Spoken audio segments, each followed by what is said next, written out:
ಮಾಡಿ ಅಲ್ಲೊಂದು ಕಣಿವೆ ಇದೆ ಅಂತ, ಕಣಿವೆ ಸಿದ್ದಗಿರಿ ಅಂತ, ಸಿದ್ಧಾರೂಢರಿಗೆ ಆರೂಢ ಜ್ಯೋತಿ ಶಕ್ತಿ ಬಂದಂತಹ ಜಾಗ, ಅಗ್ನಿ ಸ್ವರೂಪ.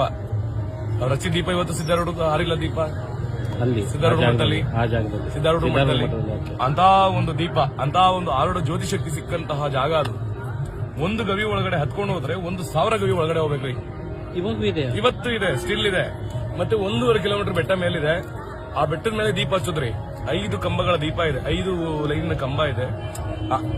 ಆ ಒಂದು ಕಂಬದ ಮೇಲೆ ದೀಪ ಹಚ್ಚಿದ್ರೆ ಕೆಳಗಡೆ ಸಿದ್ದೇಶ್ವರ ಅಂದ್ರೆ ಕಣಿವೆ ಲಿಂಗದ ಮೇಲೆ, ಮತ್ತೆ ಕಣಿವೆ ದುರ್ಗಾ ಪರಮೇಶ್ವರಿ ಇಬ್ರು ಮುಖದ ಮೇಲೂ ಬೆಳಕು ಬರುತ್ತ್ರಿ. ಅಲ್ಲೊಚ್ಚಿ ದೀಪ ಬೆಳಕು ಇಲ್ಲಿ ಬರುತ್ತೆ ನೋಡ್ರಿ. ಇವತ್ತಿಗೂ